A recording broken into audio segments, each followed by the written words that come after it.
Hey guys, welcome back. Let's have a look at SPY Sp500 ETF technicals to watch from here. So as you can see on a daily chart, after this huge pop all the way to that downtrend, we have given back all of it and we're sitting right at that level again because we have data coming up next week. A lot of people are anticipating CPI data. They're waiting for FOMC basically, and well, what to watch in terms of technicals are going to be basically what we have been talking for the past week or so. So you can see this is a daily chart, right? We know that we're in a downtrend. This blue line right here is still downtrend. We are not above it yet. In terms of support, what I'm watching here. So just like we spoke, let me bring up the moving averages. If you take a look at the moving averages, yellow line on my chart represents 50-day moving average, red line 200-day moving average. We couldn't stay above 200-day. And just like I said, that if we come to this to test this 50-day moving average going into this expiration date and second half of December, that would be a pretty decent risk reward to go long, in my opinion. Again, it's not an advice, but that's what I have been watching.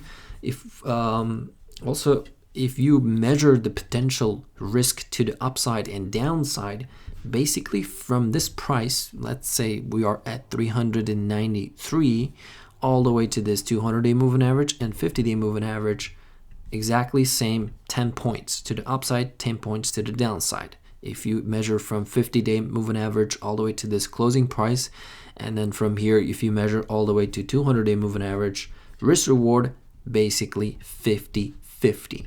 Wherever it picks a direction, I can definitely play it to the downside. If I see this 390 lose this support, it would test this 50-day moving average. And if it tries to squeeze up, I mean, that would be the resistance up there. So, but I'm more bearish going into next week. And then for the rest of December, I'll be more bullish based on seasonality. Basically, a lot of people label it Christmas rally, but usually people in a holiday mood, volume is going to drop.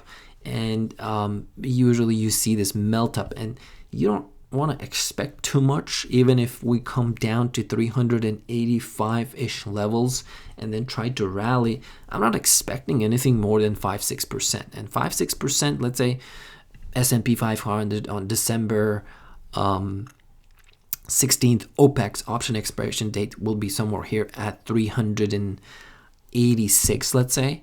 5-6% would take it back to its 200-day moving average, or maybe this downtrend that we are watching from here, this blue line up there.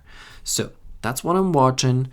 These are the levels. And in terms of where the strength is coming from, like we know that for the past 3 months, SPY, S&P 500, let me switch to monthly chart. We know that December, November, we were positive, and now in December, we're about to wipe out. If SPY falls below 390, it means we wipe out November gains. Where's the strength is coming from? So I went to look at the performance last 3 months. You can see these are the sectors of S&P 500. You can see healthcare did well, industrial stocks, and consumer defensive stocks. And of course, some financial names helped a lot. But weakness, you know where they're coming from. Of course, there are some semiconductor names that well, but they were hit hard year to date. If I switch to year to date performance, you will see, even though NVIDIA last 3 months is up like 17%, year to date, it's down 42%.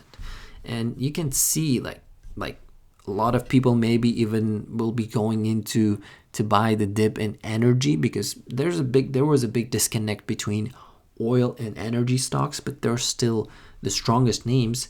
But relatively, what has been happening last 6 months? Last 6 months, strongest stocks that I have come across, for me, I think is the best performing stock last 6 months is Netflix, which is up 75%.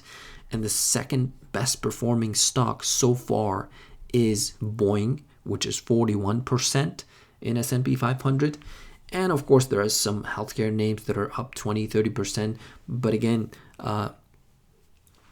that's what I'm looking at basically. So I'm not looking into buying like a lot of discount. And again, I have to be clear, I'm more of a trader than a portfolio manager. I'm a retail trader, just like many of you guys are. And most of my traders are very, very short term.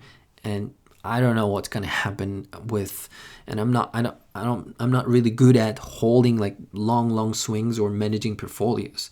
I know my strength is, and I just try to utilize what I can do short term, just based on trying to identify where the short term trend is, where the short term strength is coming from, and just try to play along with those names that are showing strength. Let's say I think that short term Boeing is doing well. I did cover Boeing. You can just watch the video, but I would rather go buy the dip in those names instead of trying to short the market overall, like everything. I would just try to separate the names. What is, if I wanted to short S&P 500, I would just identify what stocks are doing poorly in that ETF. Let's say I know like Google is looking bearish. I know Tesla is looking bearish at all-time lows. I know Amazon is near its lows. I would rather wait for those stocks to crack and basically fall, make a new low, and then short those names instead of trying to fight entire ETF. So because ETF, you guys know there are 500 plus names in S&P 500. So that's what I do, and that's what I'm watching. I know there's going to be a lot of data next week and back and forth, but basically in SPY, SPY, those are the levels I'm watching, and billions of dollars of options are about to expire that Opex day. And usually wherever the market is heavy, if market was heavily long going into this level, it will go down. Market makers will try not to pay. And you can just compare every other Opex monthly expirations. I can just, for example, I can just show like we were at the bottom of the market. A lot of people were bearish, but market closed right there and didn't pay all those puts. And right here, right now, right there as well in October, a lot of people were super bearish.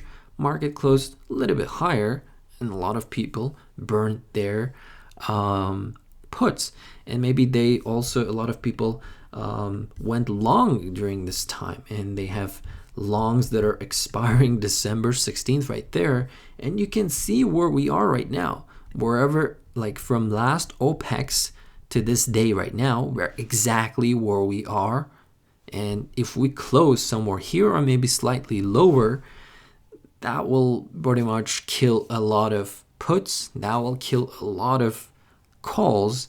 And then we're going to see another cleaner trend going into next Opex, which is 23rd of or 20th of January. So basically, that's what I'm watching for SPX. Volume was low. I know this meltdown came with declining volume until this last hour of Friday, but we might see a flush on Monday. But next week is going to be pretty volatile. But basically, what I'm watching for next week, ideal scenario would be to see S&P 500 slowly come down or maybe flush down to 50-day moving average, and then from there watch it long and try to find some long setups. So that's what I'm watching for SPY. These are the levels I'm watching. Macro big picture is still bearish, but short term as well I'm watching going into next week a little bit lower, and then for the rest of the year I'll be flipping long if we hold these levels at 50-day moving average. Thanks for watching. Don't forget to like, subscribe, check out our Discord in the description below, completely free. So take care, peace.